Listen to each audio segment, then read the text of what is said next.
Muito bem, como fiz de manhã, quero repetir agora à noite.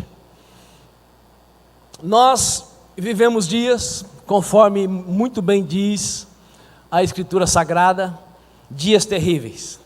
Nesses dias terríveis, nesses tempos terríveis, a coisa mais comum entre a humanidade, infelizmente também entre os cristãos, é fazer com que as más notícias cheguem mais rápido e mais profundamente e mais perenemente do que as boas notícias.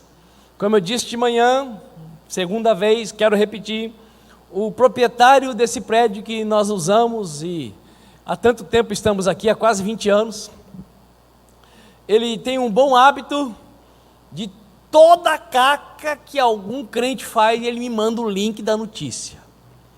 Toda notícia ruim, principalmente de pastor, tudo que não presta ele manda para mim. Eu fico bem informado acerca de todas as M's que pessoas que dizem servir a Deus, que não deveriam fazer, fazem. Notícia boa ele ainda não mandou, mas quem sabe vai ter e vai mandar, porque eu sei que tem.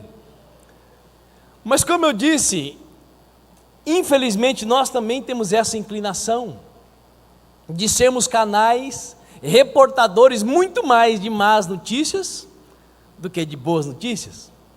É uma coisa, por que não dizer, diabólica entre o próprio povo de Deus, essa capacidade quase insegurável de passar para frente coisa ruim acerca das outras pessoas. Nós deveríamos muito mais proclamar as virtudes, nos fixar nas coisas boas, do que ficar ressaltando os erros das pessoas, principalmente as escorregadas dos irmãos. Quem concorda comigo? Nos dias que nós vivemos, está muito mais fácil cair e ficar deitado do que prevalecer de pé, buscando estar no centro da vontade de Deus. Nós, como eu disse, vivemos os últimos dias da igreja sobre a face da terra, e os dias que antecederiam a vinda de Jesus seriam como os dias de Noé. Características principais dos dias de Noé, ou característica principal do dia de Noé, a imoralidade, a depravação. Para onde você vai, as pessoas estão vivendo e tendo um comportamento simplesmente insano e ridículo. Aquilo que era reprovável e vergonhoso, agora é aplausível e agradável. Aplaudível e agradável, aprazível também, por que não dizer? Nós vivemos dias onde o que não falta para quem quer consumir é pregação de tudo quanto é tipo na internet.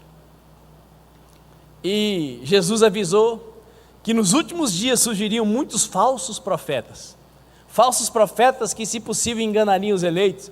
E eu quero dizer para você que falso profeta não é necessariamente aquele que prega a mentira, mas é aquele que fala da verdade para os outros e não vive a verdade para ele. Esse é um falso profeta, ele professa algo que ele mesmo não pratica, que ele não vive. E ainda que seja um absurdo, a Escritura deixa claro que quando alguém esteja ocupando uma posição, e nessa posição ele deveria estar sendo um instrumento de Deus, mas ele é um falso profeta, uma falsa pessoa, um falso rei, um falso líder, aquilo que ele proclama não gera bênção. Infelizmente, a maioria dos cristãos dos nossos dias estão viciados em ouvir pregações de gente que se prepara o dia inteiro só para ganhar acesso no YouTube. Pregadores que nunca apacentaram ninguém, pregadores que não estão nem aí para ninguém, e a maioria não vive o que está pregando. E aí estabelecem tipos de mensagem que não geram vida para você e não geram vida para mim. E a maioria das pessoas que já não congregam mais e vivem de mensagem no YouTube, cada dia mais negam o poder de Deus, e cada vez mais se afastam da obra de Deus, mesmo a Escritura Sagrada dizendo através da boca de Jesus, que quando nós chegarmos diante dele, ele vai dizer para você e para mim: mostra-me as tuas mãos. A salvação que é pela graça, por meio da graça e de graça, para nós, para Deus custou caro, ela nos chama, nos arregimenta, nos convoca para sermos como o nosso Deus é. E a Escritura Sagrada diz que desde a antiguidade ainda não se viu, ainda não se ouviu, acerca de um Deus que trabalha por aqueles que nele esperam. E nós temos no nosso país uma nação de evangélicos não praticantes, verdadeiros vagabundos espirituais que criticam tudo, mas não cuidam de ninguém, não tem testemunho para contar, mas sabe falar mal da vida de todo mundo, principalmente de quem está trabalhando. Nós vivemos, amados irmãos, esses dias, e nesses 52 dias, com 2 dias de intervalo e mais alguns dias de viagem que nós passamos, mudando de casa a cada 3, 4 dias, nós vimos muitas maravilhas, vimos muitos problemas, vimos Deus operar muitos milagres, porque tudo que está na palavra de Deus ainda acontece. Mas nós também temos visto que a igreja do Senhor está deformada. E a igreja do Senhor está deformada porque os cristãos têm tempo para todas as mídias sociais, mas não tem tempo para Deus. Falei de manhã e quero repetir. Nós temos vários grupos de 24 horas de oração. Todos os pastores participam. Mas como é difícil preencher 24 horas de oração entre pastores. Porque todo mundo tem alguma coisa muito importante para fazer. E é difícil a pessoa assumir aquele compromisso. Não, nessa hora, faça sol, faça chuva. Chegue o presidente da república na minha casa ou o varredor de rua do meu bairro. Eu vou ter aquele tempo com o meu Deus. E eu fico pensando, se entre os pastores é tão difícil ter esse tempo com Deus, imagine entre aqueles que não são pastores, que não têm tanta responsabilidade, que não são tão cobrados. Porque como eu disse, no reino de Deus é tudo diferente. Deus cobra mais de quem Ele a quem dá mais.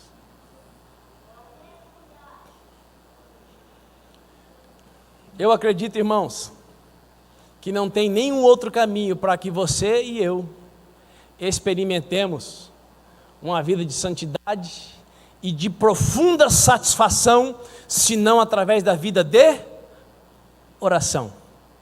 Você já viu alguém assistindo outra pessoa orando por 2 horas?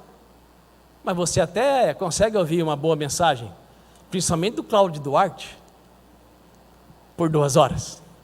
Agora você ficar ouvindo alguém orar por 2 horas, quem já fez isso aqui? Levanta a mão.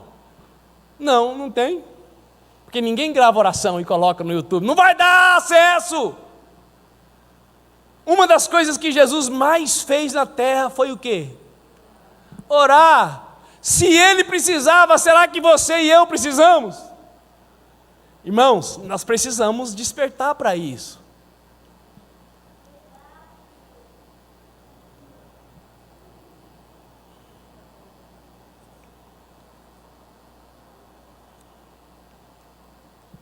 Flamengo e Corinthians jogando no Maracanã, a maior reunião do Brasil, as 2 maiores torcidas, mas isso ainda não significa que Deus esteja por lá. Aliás, eu acho difícil Ele estar, porque Deus não reparte a sua glória com ninguém. Flamengo e Corinthians jogando, estão 22 ídolos correndo atrás de uma bola, e uma multidão de gente adorando os ídolos, torcendo para a bola entrar no gol. Quem está entendendo o que eu estou dizendo? Se você nesses dias quiser usufruir da paz que excede todo o entendimento, do em paz me deito e logo pego no sono, você precisa despertar para amar a Deus mais do que as mídias sociais.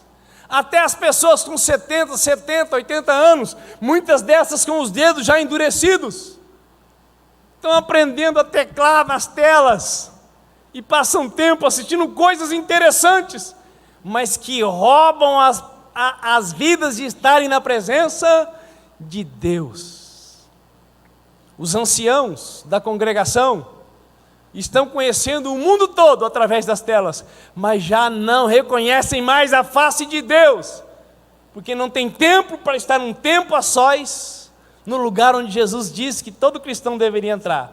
Entra no quarto, fecha a sua porta, e em secreto, fala com teu pai que te ouve em secreto, e o seu pai que te ouve em secreto te recompensará. E a recompensa de Deus, você sabe e eu sei, é em público.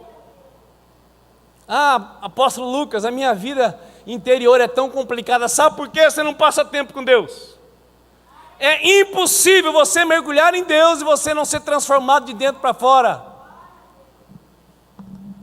Mergulhar em Deus é mais do que orar para preencher uma das horas das 24 horas diárias de oração que nós temos aqui. Esse propósito é para estimular, mas ele pode se tornar um mero ato religioso repetitivo.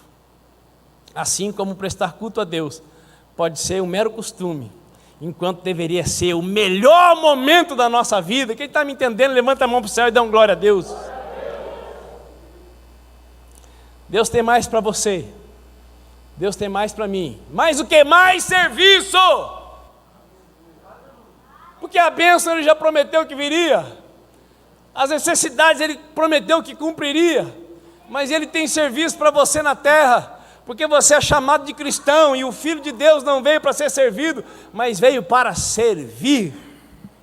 Todo cristão é um servo, e ele é servo do próximo, ainda que o próximo seja o cônjuge, que muitas vezes é o próximo que nós menos queremos servir, e ainda achamos que vamos morar no céu. Oh, meu Deus!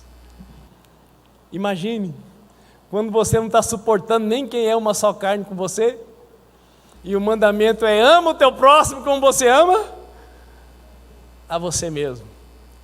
Amados irmãos, ser crente em Deus através de Jesus Cristo vai muito além de levantar a mão, cantar um louvor, ter lido a Bíblia uma ou duas vezes e devolver dízimo e oferta. Deus quer fazer de você e de mim, de cada um de nós, labaredas de fogo nesses últimos dias da igreja sobre a face da terra. Deus quer fazer da minha e da sua vida instrumento poderoso em suas mãos, amém?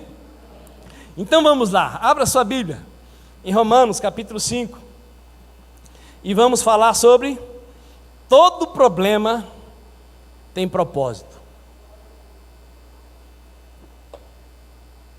Todo problema tem propósito. Romanos capítulo 5, a partir do versículo 1 diz assim. Romanos capítulo 5, a partir do versículo 1 diz assim: portanto, havendo sido justificados pela fé, temos paz com Deus por meio do nosso Senhor Jesus Cristo, por intermédio de quem obtivemos pleno acesso pela fé a esta graça na qual agora estamos firmados, e nos gloriamos na confiança plena da glória de Deus.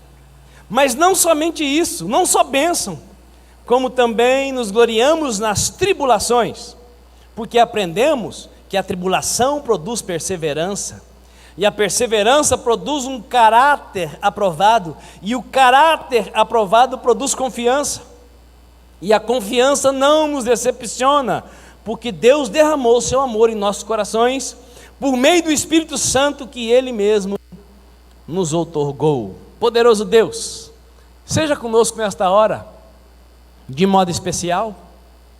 Leva, Senhor, os nossos pensamentos cativos ao trono da Tua glória.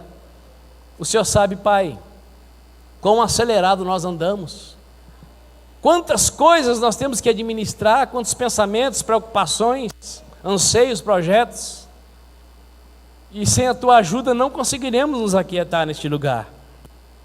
Então aquieta-nos, ó Deus, de modo pleno, de modo completo, e traga-nos, ó Pai, revelação da Tua vontade, do Teu querer para as nossas vidas, e que a Tua palavra cumpra em nós aquilo que está determinado em Teu coração.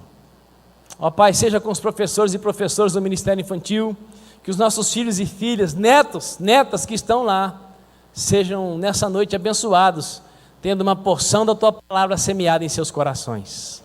Muito obrigado por tudo que o Senhor já fez até aqui, por tudo que o Senhor já operou, já realizou, já falou conosco, e pelo que o Senhor ainda fará. É a minha oração junto com a Tua igreja, em nome de Jesus de Nazaré, e quem concorda diga amém.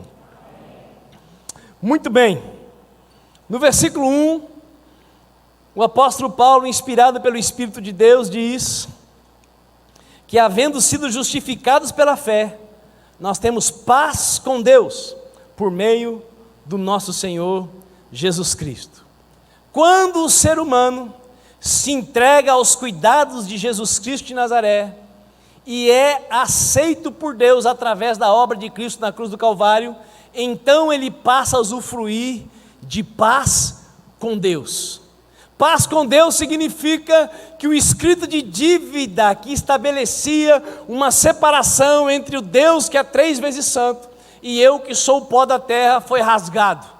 Não há nada mais que me separe da presença desse Deus santo, porque em Cristo Jesus, de uma vez por todas, eu fui justificado. Fui justificado pela obra de Cristo na cruz do Calvário, e sendo então justificado, eu estou em paz com Deus, que ainda não é a mesma coisa que usufruir da paz de Deus. Jesus disse: deixo-vos a paz, a minha paz vos dou, não vou-la dou como o mundo a dá. Estar em paz com Deus significa que eu fui transportado de um ambiente onde as trevas podiam agir sobre mim, para um outro ambiente do reino do Filho do amor de Deus, no qual eu estou assentado com Cristo nas regiões celestiais. Quando eu estou em paz com Deus, então significa que as obras das trevas não têm mais poder sobre a minha vida. Estando em paz com Deus, então eu posso caminhar para um lugar onde, além de estar em paz com Deus, eu vou poder usufruir da paz de Deus que excede todo entendimento. A paz de Deus que faz com que, mesmo com uma montanha de dificuldades, eu consiga deitar em paz e acordar tranquilo. Eu consiga deitar seguro e acordar em paz. Eu consiga deitar e dormir, porque a paz de Deus excede todo o entendimento. Eu não durmo bem porque não tenho problemas e dificuldades, não tenho contas. Eu durmo bem porque eu usufruo a paz de Deus que excede a lógica, a circunstância, as situações. Como eu fui justificado por Cristo e agora eu sou filho de Deus, não há nada mais que me separe de tudo aquilo que Deus pode fazer em meu favor. O apóstolo Paulo, muito claramente, nesse compêndio teológico chamado Livro de Romanos, nesse capítulo 5 e nesse versículo 1, diz que você e eu, que já nos rendemos a Cristo, fomos justificados. Estamos em paz com Deus. Se você está em paz com Deus, o versículo 2 diz que por intermédio de quem obtivemos pleno acesso pela fé a esta graça, na qual agora estamos firmados e nos gloriamos na confiança plena da glória de Deus. A fé professada em Cristo Jesus também nos dá acesso à maravilhosa graça de Deus. E é nesse ambiente dessa maravilhosa graça que nós somos preparados para adentrarmos a gloriosa presença do Criador dos céus e da terra. Como eu fui justificado, como eu estou em paz com Deus, eu então tenho também acesso à graça de Deus. A graça de Deus traz para a minha vida tudo que Deus pode fazer, tudo que Deus pode operar, ainda que eu não seja merecedor. Mas como eu fui justificado, essa graça então me capacita, essa graça então me condiciona, essa graça então me habilita a comer o melhor dessa terra, porque agora eu posso optar por obedecer ou continuar vivendo na desobediência.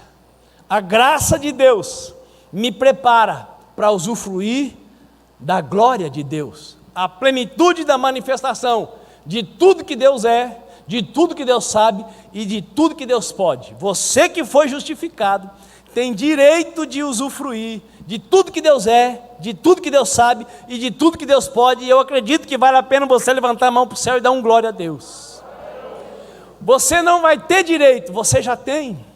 Se você rendeu a sua vida para Jesus Cristo, você está sentado com Ele nas regiões celestiais, e a Escritura Sagrada diz: bendito seja o Deus e Pai de nosso Senhor Jesus Cristo, que já nos abençoou com todas as sortes de bênçãos espirituais nas regiões celestiais em Cristo Jesus.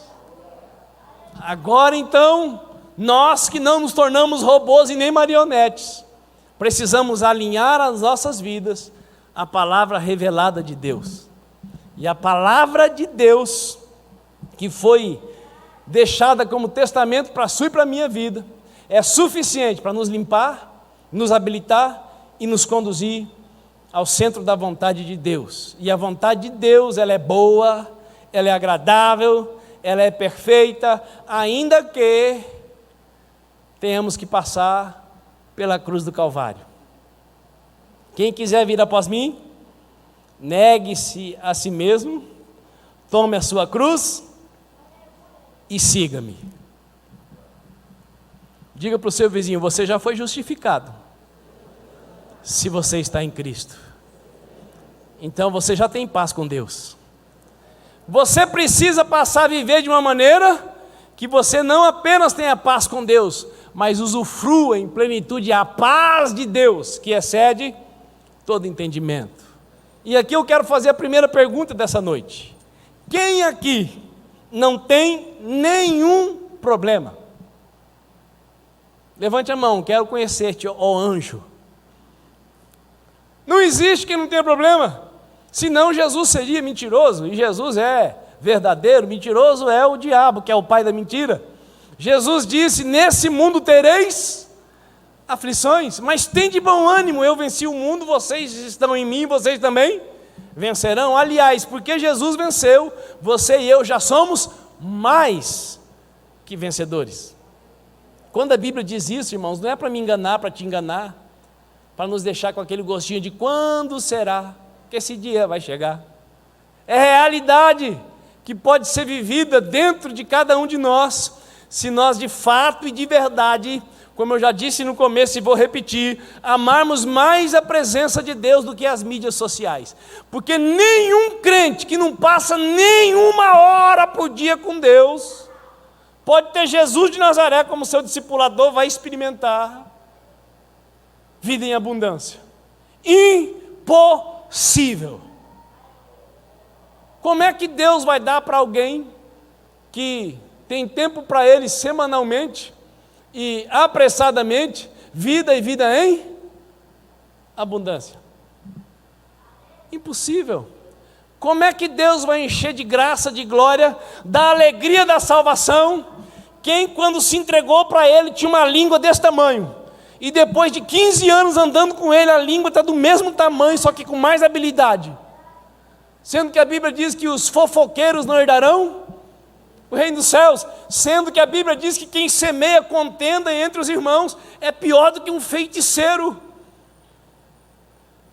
Sua alma está muito atribulada, meça o tamanho da sua língua, você vai descobrir que o problema não é o seu vizinho, não é o seu pastor, não é o seu discipulador, é a sua falta de controle sobre aquilo que sai da sua boca.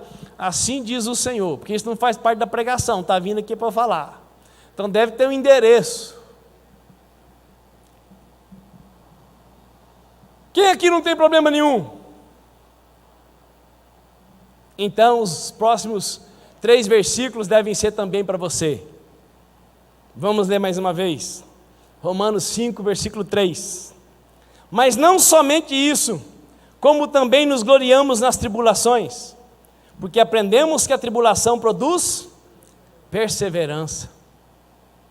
A perseverança produz um caráter aprovado, e o caráter aprovado produz confiança, e a confiança não nos decepciona, porque Deus derramou seu amor em nossos corações por meio do Espírito Santo, que Ele mesmo nos outorgou. Quando a tribulação vem, e eu não corro da presença de Deus, eu vou então exercitar a perseverança, a constância, ter um ânimo só, porque a pessoa inconstante, que de manhã é fervorosa e à tarde é morna, a tarde é morna e a noite está fervorosa, essa não vai receber do Senhor coisa alguma, porque no Senhor nós precisamos ser uma coisa ou outra, ou sim ou não. Não tem como ser meio termo, não tem como ficar em cima do muro, ou é ou não é. Quando eu sou então perseverante, eu vou ter a graça de gerar, de produzir, de ter um caráter aprovado. Quando o meu caráter está aprovado, eu vou confiar em Deus, e essa confiança faz com que eu creia de todo o meu coração que todas as coisas cooperam para o bem daqueles que amam a Deus, que foram chamados segundo o seu bom propósito. para que eu me torne o máximo possível parecido com o meu irmão mais velho, Jesus Cristo de Nazaré. A tribulação produz perseverança. A perseverança me leva a viver de uma maneira irrepreensível diante das pessoas e diante de Deus. E quando eu vivo uma vida alinhada à vontade de Deus, eu não tenho receio de pedir. O sentimento de culpa não prevalece na minha alma. Eu posso chegar na presença de Deus através do novo e vivo caminho que Jesus abriu com ousadia. Mas um justificado que vive de qualquer jeito, no momento de clamar por socorro, a primeira coisa que vem na sua mente é a acusação do coração e do cão. E aí ele já chega sem acreditar que pode receber. E a Bíblia diz que sem fé ninguém vai receber de Deus coisa alguma, porque Deus não tem dosinha de ninguém. Ele sabe quem Ele criou. Ele sabe quem você é, Ele sabe quem eu sou, Deus sabe quem nós somos.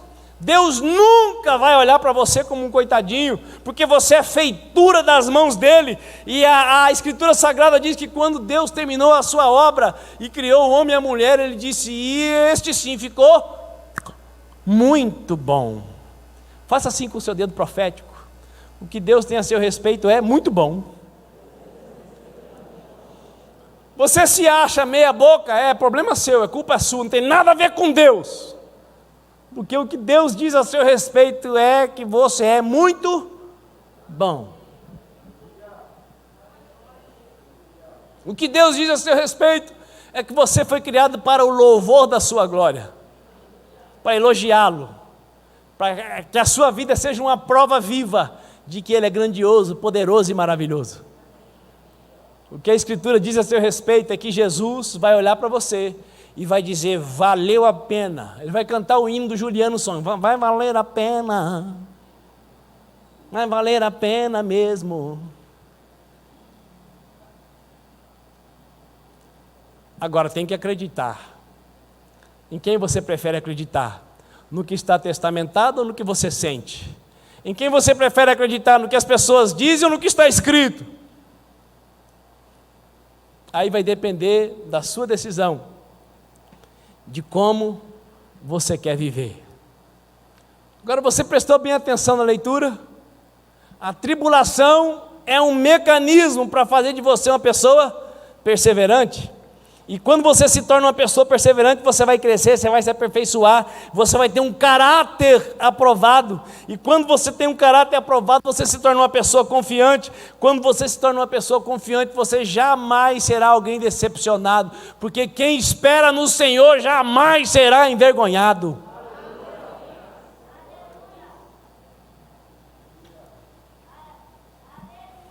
Todo problema tem propósito. Algumas fontes de problemas, a primeira delas pode ser Deus. Mas como assim? Deus pode provocar alguma coisa, uma situação, uma circunstância. Quando Deus é a fonte, quando Deus é o causador do problema, significa então que a pessoa tem diante de si uma provação. Porém, Deus não tem autoescola. Ele não prova ninguém para reprovar, para a pessoa fazer tudo de novo para arrancar dinheiro. Aliás, Deus não precisa do dinheiro de ninguém. A Bíblia diz que Ele é o dono do ouro e da prata. Devolver dízimo e ofertar não é porque Deus precisa, é porque eu preciso dizimar e ofertar para que o meu coração não seja tomado pelo mamão, e o dinheiro então não seja Deus sobre a minha vida, mas seja meu servo. Quando a fonte, a causa do problema é Deus, então você está diante de uma provação. Quando Deus nos prova, o propósito dele é nos preparar para algo. Toda provação gerada por Deus almeja que nós sejamos aprovados. Deus é um bom pai, aliás, Ele é um pai tão bom que Ele também é como uma mãe. Deus é pai. E no livro do profeta Isaías, ele diz que ainda que uma mãe que amamenta o seu filho no seio se esqueça daquela criança, Deus não se esqueceria daqueles que invocam o seu nome, daqueles que esperam nele. Quando a fonte do problema é Deus, nós estamos então diante de uma provação. A provação gerada por Deus tem propósito de nos treinar para que nós passemos a confiar no seu amor, no seu cuidado, na sua soberania, na grandeza de Deus sobre a nossa vida. O 11º filho do patriarca Jacó, quem lembra quem foi o 11º filho do patriarca Jacó? José, o famoso José do Egito. É um bom exemplo de alguém a quem Deus provou para preparar para uma missão importantíssima. José vivia uma vida regalada, muitíssimamente bem. O 11º filho de uma emboscada na qual o pai dele caiu. Jacó queria se casar com Raquel, mas teve que se casar com a Lia primeiro, e cada uma delas trouxe uma serva, e as esposas então acabaram num relacionamento de trama, uma contra a outra, e o Jacó, que queria uma esposa, agora tinha 4. Meu Deus, pensa a vida desse homem, gente do céu. Porque Deus não erra nunca. E lá no jardim ele disse: o homem sai da sua casa, une-se à sua esposa, e os dois se tornam um. Os dois se tornando um já não é fácil. Agora imagina um se tornar 5. E demorou até que o José viesse. E o José veio da Raquel, a amada do coração de Jacó. E o Jacó tratava com diferença José em detrimento dos outros 10. E depois veio o irmão do José, o Benjamim. José estava numa boa. Ele era o único que tinha uma roupa diferente da dos irmãos. Tinha uma veste toda colorida, o preferido. E a vida de José ficou muito complicada quando Deus deu para ele 2 sonhos. Em um dos sonhos, os 11 irmãos se prostravam diante dele. No outro sonho, os 11 irmãos, o pai e a mãe. Deus colocou José numa grande prova. E essa prova era para preparar José para uma importantíssima missão. Quer ser usado por Deus? Se prepare. Ele vai te provar. Ele vai te levar a passar na prova, porque Deus não faz mágica. Quem oferece tudo de mão beijada, você sabe quem é? O falso profeta, o vendedor da fé e o diabo, que é o pai desses dois. Deus não dá nada de mão beijada. Por exemplo, salvação é de graça. É de graça? Quem quiser vir após mim, negue-se a si mesmo, tome a sua cruz e siga-me. Quem quiser ser salvo, dê a vida para mim. Olha só o preço que Deus pede. Ele não pede 10% para te salvar. Ele pede a sua vida.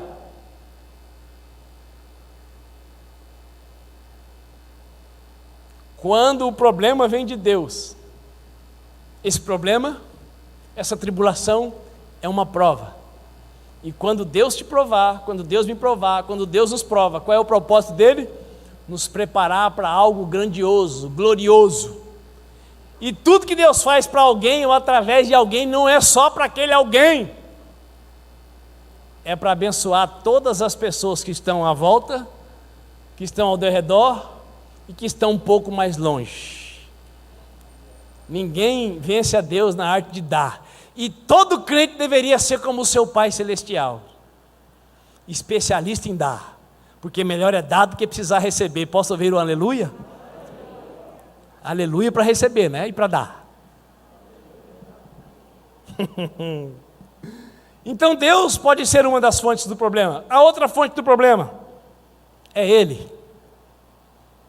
E agora não tem púlpito de madeira aqui mais, meu pai. Porque a superstição diz que quando você fala o nome do diabo tem que bater na madeira.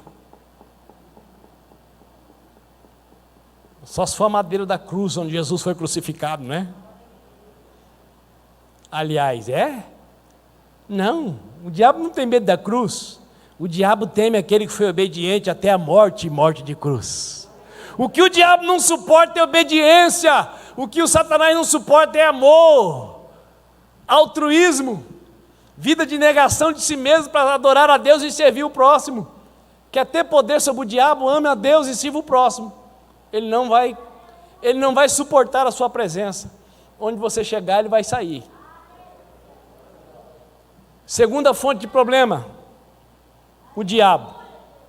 Quando o diabo é a fonte, o causador do problema, significa então que essa pessoa está diante de uma tentação.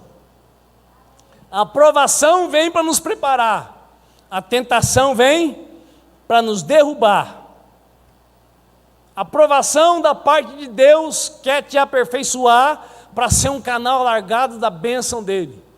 A tentação enviada pelo diabo vem para fazer você se sentir a pior pessoa da terra, para você acreditar que Deus não se importa com você, que você não devia ter nascido, que era melhor você ter sido abortado, que você é um acidente de percurso. Quando o problema vem do diabo, ele é uma tentação. Mas quando a tentação é vencida, ela gera então poder de resistência. A pessoa que suporta a tentação, ela vai ficando mais forte, ela vai ficando mais forte, ela vai ficando mais forte, e ela se torna um instrumento nas mãos de Deus para destruir as obras do diabo sem sofrer nenhum dano. Posso ouvir um amém? Jesus disse: eis que vos dou poder e autoridade para pisar em serpentes e escorpiões e em todo o poder da maldade sem sofrer nenhum dano. Mas qual é o crente que tem essa capacidade? Qual é o crente que tem esse poder? Aquele que amadurece, aquele que cresce, aquele que vai ficando parecido com o seu Pai do céu, aquele que para de colocar a culpa no pai da terra, porque meu pai não me deu isso, porque meu pai me fez aquilo, porque minha mãe era assim, porque meu pai era assado. Aquele que para de colocar desculpa nas costas dos outros e assume quem ele é, recebe poder para vencer as tentações e assim vai vencendo o diabo na sua vida e vai vencendo as armadilhas do diabo na vida dos outros, vai ajudando as outras pessoas a vencer. Sabe quem Deus chamou para ser assim? Você. Diga aí para o seu vizinho: Deus chamou você para crescer, para amadurecer, para destruir as obras do diabo, sem sofrer nenhum dano. Eu já disse isso aqui outras vezes, mas está vindo aqui na minha mente, não está no script, mas eu vou falar. Uma das maiores mentiras do mundo cristão, do mundo gospel. Não, essa semana nós estamos num propósito de jejum e oração. E olha, toda vez que eu jejuo, oro mais e leio a Bíblia, menina do céu, é assombração para todo lado. O diabo fica na minha cola. Meu Deus, eu nem gosto muito de me consagrar, porque quando eu me consagro, a minha paz vai embora. Gente, isso é verdade? A Bíblia diz: consagre-se a Deus, sujeite-se a Deus. Você vai ter poder para resistir ao diabo e ele vai fugir. A Bíblia diz: sede sóbrios e vigilantes. Satanás, o vosso adversário, anda em derredor como um leão que ruge, procurando a quem possa devorar. Ele anda em derredor como um leão. A especialidade do diabo é montar cenários. Se ele monta o cenário e você acredita no cenário, então ele toma conta da sua vida. Porque a verdade é o que Deus diz, não aquilo que o diabo quer que você acredite. Quando nós mudamos para a casa que Deus nos deu, a Mariana conhece bem, o Eric também. Tinha mais demônio lá do que telha no telhado, e olha que tem telha naquela casa, hein? A casa é grande. E nos primeiros dias, os demônios se trompavam. Tinha tanto demônio lá que até minha esposa, que é alemã, enxergava. Porque, irmãos, para um alemão enxergar demônio, tem que ter muito demônio. Porque alemão é muito racional, né? E tem algumas coisas que quem é muito racional não consegue discernir. Mas eu sei que a opressão era grande. A opressão era grande. E como eu já lido com isso fazia mais tempo que a minha esposa, cansado para dedéu, eu chegava em casa, a Marcinha: Lucas, está difícil aqui. Os demônios estão aí. Eu falei: meu amor, deixa eles aí, vamos dormir. Eu ia dormir. E às vezes acontecia de eu acordar, a Marcinha estava orando na casa inteira, expulsando a capetaiada toda. Não sei se você entendeu o que eu estou falando.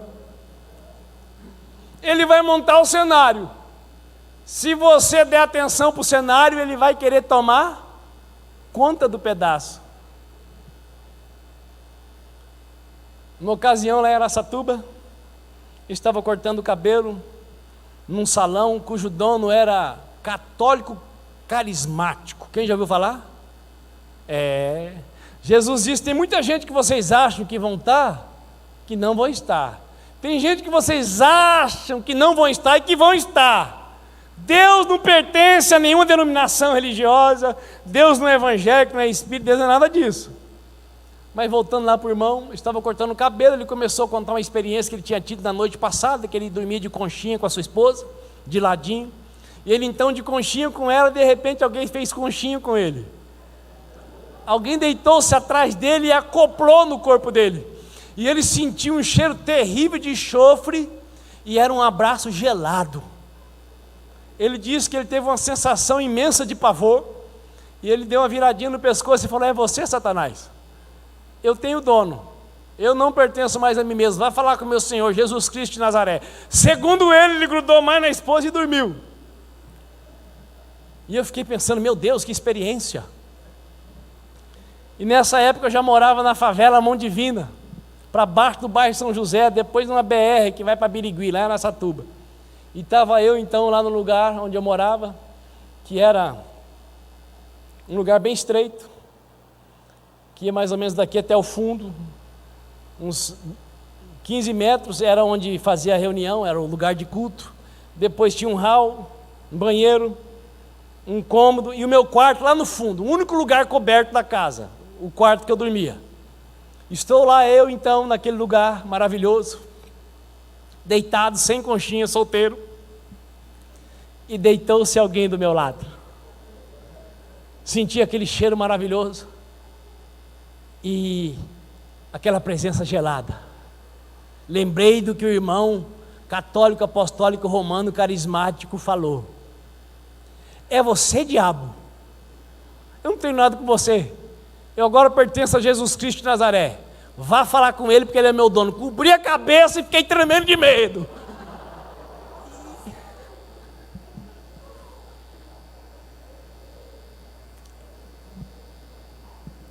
É a verdade, naqueles dias foi assim.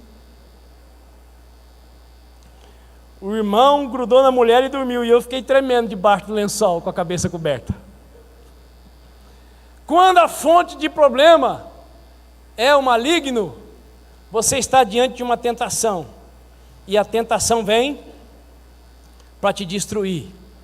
Mas Jesus nos ensinou a orar ao Pai, pedindo: não nos deixes cair em tentação. José, quando foi provado por Deus, foi também tentado pelo diabo, quando a mulher de Potifar insistentemente tentou seduzi-lo a deitar-se com ela.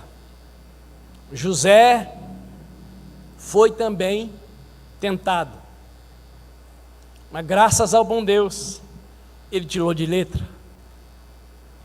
Então, um dos causadores de tribulações, de aflições, de problemas na sua vida ou na minha pode ser quem?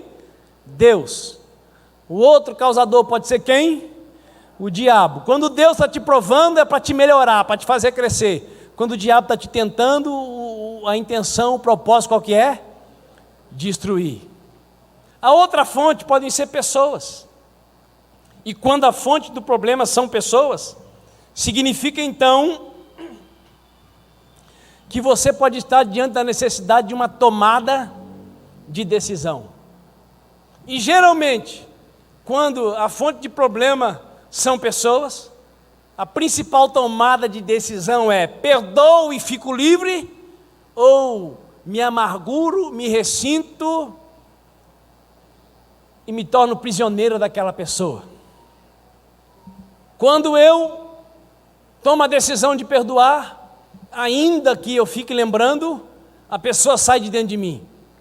Mas quando eu me dou o direito de ficar amargurado, ressentido, a pessoa não sai mais de dentro de mim. Vou dormir, penso na pessoa, acordo, penso na pessoa, vou almoçar, penso na pessoa, tudo que eu vou fazer, penso na pessoa. José também passou por essa situação. A situação de ter problema com pessoas. José, quando provado por Deus, teve também problema com pessoas. Ele foi ferido por seus irmãos. No caso de José, ele era alguém cheio da presença de Deus. E José não apenas perdoou os seus irmãos, como também os reconheceu como instrumentos de Deus para cumprir o propósito para o qual ele for escolhido. José ficou 20 anos separado dos seus irmãos, e quando chegou a grande fome sobre todo o mundo conhecido da época, os irmãos de José então desceram para o Egito para comprar comida. E aí eles fazem a terrível descoberta, que o segundo homem mais poderoso da terra era o irmão que eles venderam como escravos. O texto sagrado diz que os irmãos de José tremiam, não conseguiam falar, não sabiam o que fazer. E José, constatando que eles haviam se arrependido, José disse para eles: não temais, não foram vocês que me trouxeram para cá. O mal que vocês intentaram contra mim, Deus transformou em bem. Ele me mandou à frente de vocês para gerar um grande livramento para vocês, para os nossos pais e para todo mundo conhecido da época. Fiquem tranquilos, Deus fez de vocês Deus fez de vocês, queridos irmãos, instrumentos de bênção na minha vida. José não apenas perdoou, mas José tratou os irmãos dele como Deus trata você, como Deus me trata, como Deus nos trata. José não apenas disse: tem que perdoar, porque eu já rezei o Pai Nosso. Perdoa as nossas ofensas, assim como nós perdoamos a quem nos tem ofendido. Eu vou perdoar, porque tem que perdoar. Aí não perdoa coisa nenhuma. Eu vou perdoar, porque perdoar é uma questão de semelhança com o Deus Todo-Poderoso. Eu vou perdoar, porque perdoar é ser inteligente.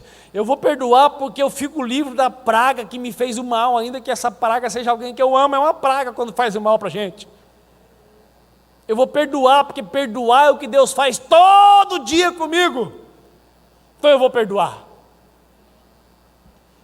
Quando a sua fonte de problemas são pessoas, geralmente a decisão está entre perdoar ou se amargurar. Se você decide se amargurar, você vai se tornar o tipo de pessoa com quem a maioria das pessoas não consegue conviver mais do que uma semana. Se você decide se amargurar, você vai se tornar o tipo de pessoa com quem nem os parentes mais próximos querem ficar muito tempo com você. Agora, se você decide perdoar, vão dizer que você se tornou um otário, um boca aberta, um crente tonto, mas você vai ser o tipo de pessoa com quem a maioria das pessoas vão querer estar. Porque como é bom estar perto de gente que tem um coração parecido com o coração de Deus. Agora, como é terrível estar perto de gente amargurada que nem o diabo. Porque quando algum problema vem do diabo, para que ele vem?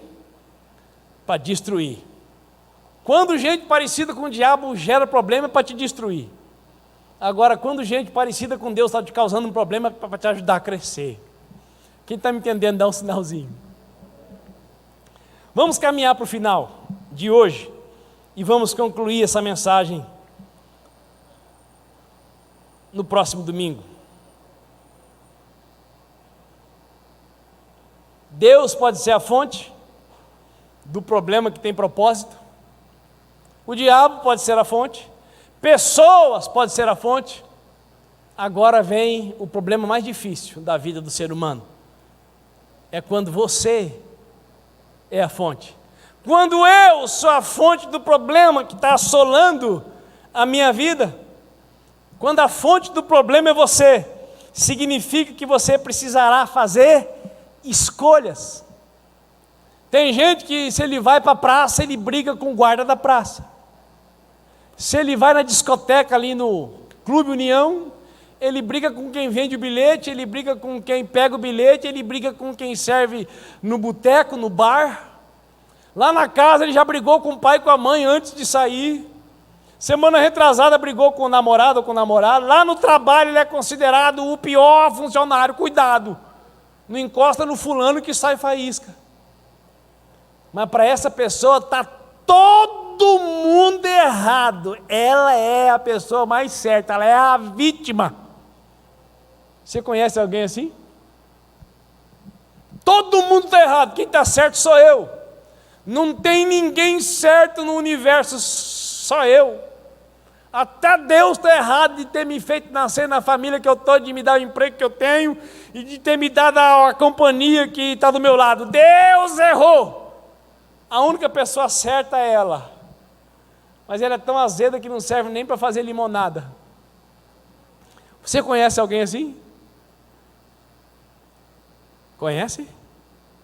Não vai me dizer que é você. Mas se for, não tem problema. O propósito dessa mensagem é te ajudar a não ser mais essa pessoa. Quando a fonte do problema é você, significa que você precisará fazer a escolha certa. A escolha que eu faço, ou que você fizer, poderá te conduzir para uma caminhada de 40 anos no deserto, até morrer no deserto, como aconteceu com o povo de Deus, que Deus tirou com o braço forte do Egito. Aquele povo que saiu do Egito dizendo: eu nasci assim, vou caminhar no deserto assim, vou viver no deserto assim, eu vou morrer assim. Gabriela!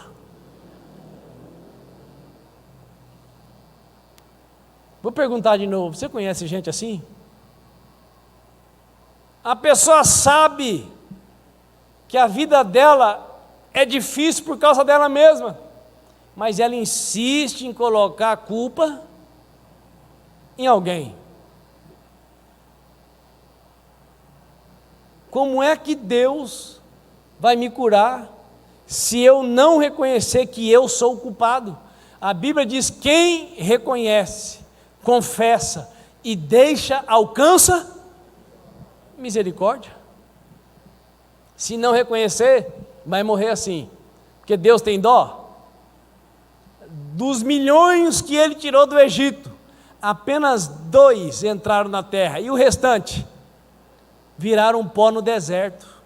Deus não tem dó não, irmãos.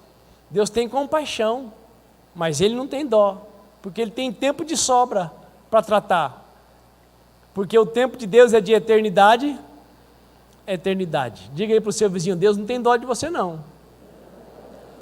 Sabe por que Deus não tem dó de você? Porque Ele sabe quem você é. Ele sabe que você é capaz de fazer. Ele sabe que através daquilo que você pode pedir ou pensar, Ele faz por você e para você infinitamente mais do que tudo quanto você possa pensar ou pedir.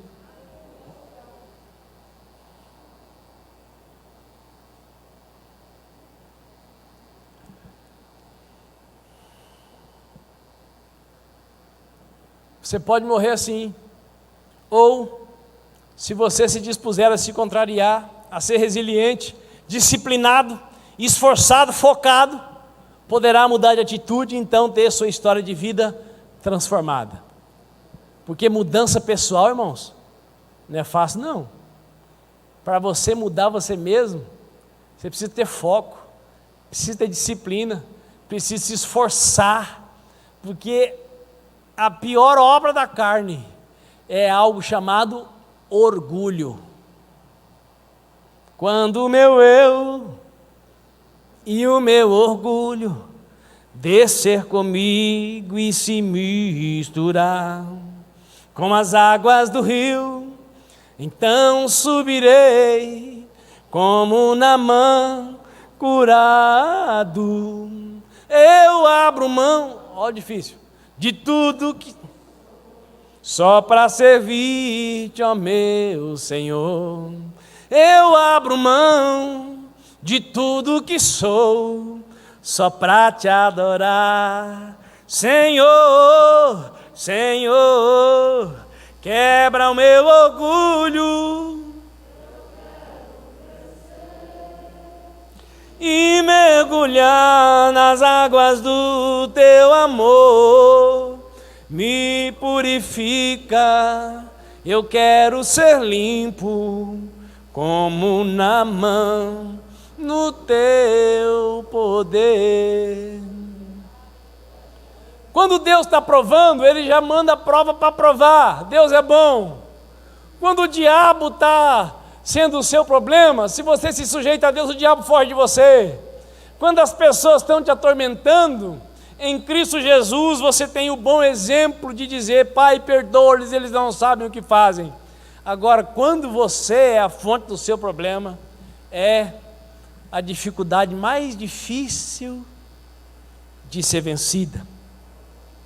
Porque o orgulho teve o poder de transformar o anjo mais esplendoroso das regiões celestiais em demônio.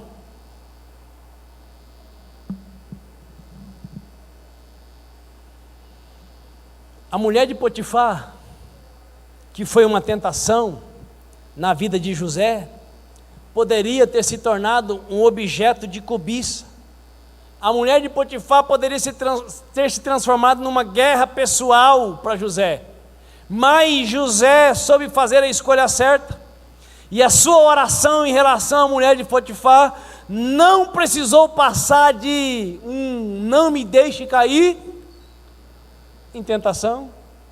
Eu imagino aquela mulher dia após dia. O Potifar era um comandante do exército do faraó, e ele saía para a guerra. A mulher do Potifar colocava aquele vestido, sabe aquele vestido que as irmãs também gostam de colocar? Aquele que fica tudo assim, ó.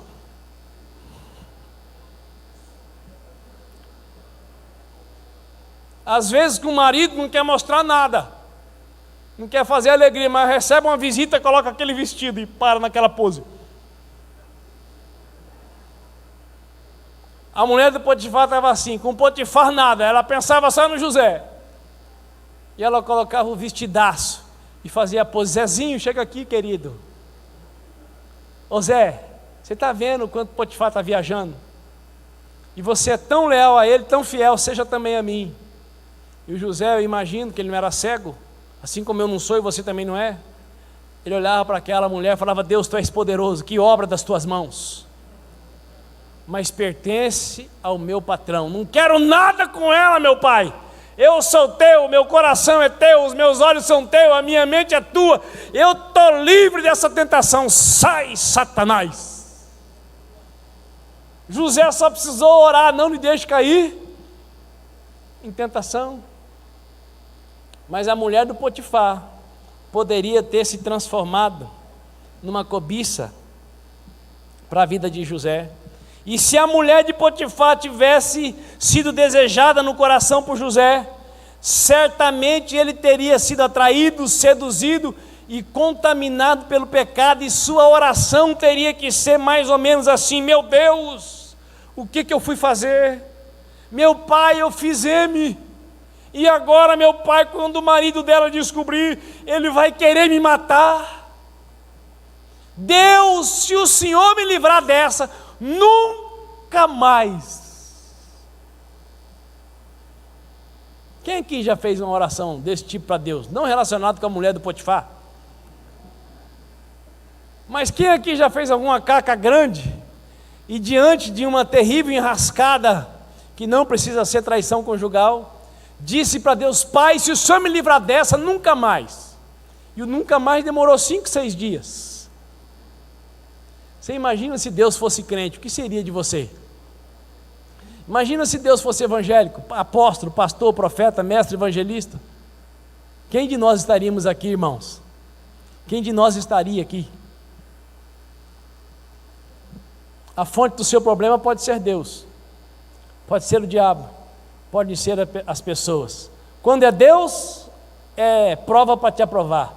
Quando é o diabo, é tentação para te destruir. Quando são as pessoas, é para ver como está o seu coração e para você ser levado então a tomar uma atitude parecida com a do Pai do céu. Agora, quando a prova é provocada por você, se você não vencer o orgulho, você vai entrar naquele ciclo, sempre na mesma situação, sempre na mesma condição, sempre do mesmo jeito, cantando aquela musiquinha do Martinho da Vila: vou levando a vida, é devagar, é devagar, vou levando a vida, e a vida me levando.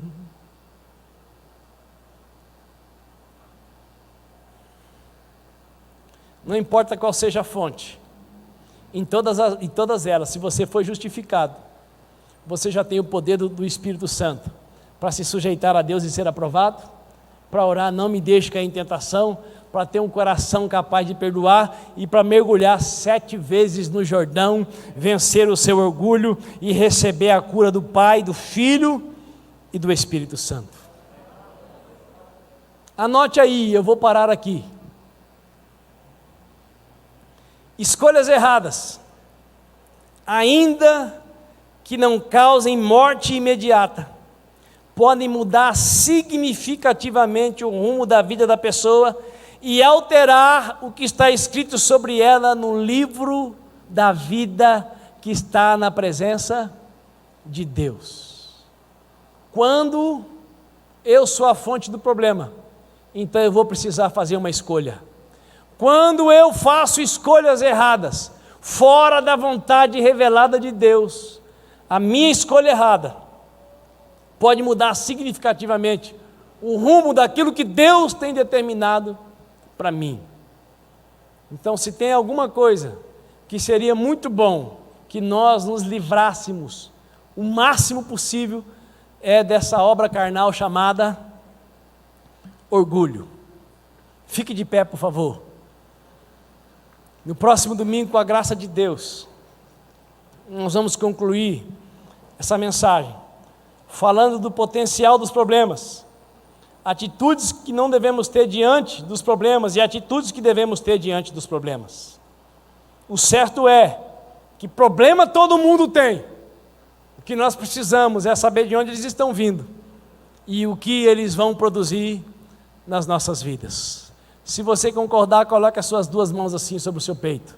Pai, estamos aqui, Senhor, diante da Tua santa presença, crendo que o Senhor é um Deus de amor, um Deus de bondade, mas também é fogo consumidor. Por isso a melhor postura na Tua presença, como ministrou o Teu servo, o pastor Altair, é a de reverência, é a de temor, é a de respeito, é de dar as nossas vidas para o Teu louvor, para a Tua honra e para a Tua glória. Pai querido, ajuda-nos, Senhor, a não nos deixarmos vencer pelos problemas da vida, mas dá-nos a graça, Pai, de identificarmos quando é o Senhor que está nos provando para nos levar além. Ajuda-nos, Senhor, a termos um coração totalmente inclinado para Ti, para que quando as obras das trevas nos cercarem, com uma simples oração de não nos deixe cair em tentação, as trevas tenham que fugir de nós, os demônios tenham que fugir de nós, como fugiram lá da minha casa através do clamor da minha esposa.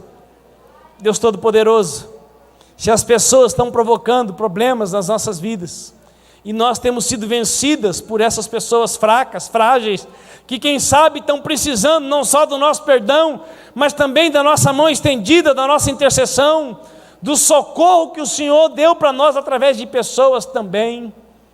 Deus Todo-Poderoso, mas se a fonte do problema na vida dos meus irmãos, se a fonte dos problemas nas nossas vidas, estamos sendo nós mesmos, Pai, ó Deus, manifesta a Tua compaixão, manifesta a Tua graça, ilumine os olhos dos nossos corações para que não só enxerguemos, mas tomemos uma atitude de negar a nós mesmos, de reconhecer a nossa culpa, de assumir as nossas fraquezas e falhas e clamarmos pela ajuda do céu, para que de fato e de verdade sejamos mais que vencedores em todos os problemas desta vida. Pai, muito obrigado por tudo que o Senhor tem feito por nós e em nós. Muito obrigado pela oportunidade de prestar culto ao Senhor mais uma vez nesse dia. Muito obrigado, Pai, por cada pessoa que veio te adorar nesta casa de oração. Muito obrigado pelas pessoas que estão conosco pela primeira vez. Faça de cada um de nós, ó Pai, homens e mulheres, habilitados para resolver grandes e dificílimos problemas. Faça de nós, ó Pai, filhos e filhas, habilitados pelo Senhor, para viver em todas as áreas da vida em triunfo, para que o Teu nome seja glorificado, a nossa alegria no Senhor seja completa, e as pessoas que estão à nossa volta vejam as Tuas grandes obras em nós e através de nós, em nome do Senhor Jesus Cristo. Dá que ao sairmos daqui, Pai, possamos ir para os nossos lares, para o lugar onde foi estabelecido ou será estabelecido que iríamos. Mas daqui para onde formos, ó Pai, a Tua presença vai à nossa frente, a Tua presença esteja conosco, o Senhor seja, ó Pai, a nossa dianteira e a nossa retaguarda, o Senhor nos guarde por cima e nos guarde por baixo, o Senhor nos tome de modo completo e absoluto, e faça de nós provas vivas de que o Senhor está vivo e vive dentro de cada um de nós. Conceda-nos, ó Deus, uma semana de vitória. Continua, Deus, nos livrando de males, de dores, dos perigos escondidos, dessas pragas pós-modernas, e nos ajudando, ó Pai, a ser servos uns dos outros e amar o nosso próximo como o Senhor nos tem amado. É a minha oração, em nome de Jesus Cristo de Nazaré. Amém e amém. Você que foi abençoado nessa noite, dê um aplauso ao Senhor.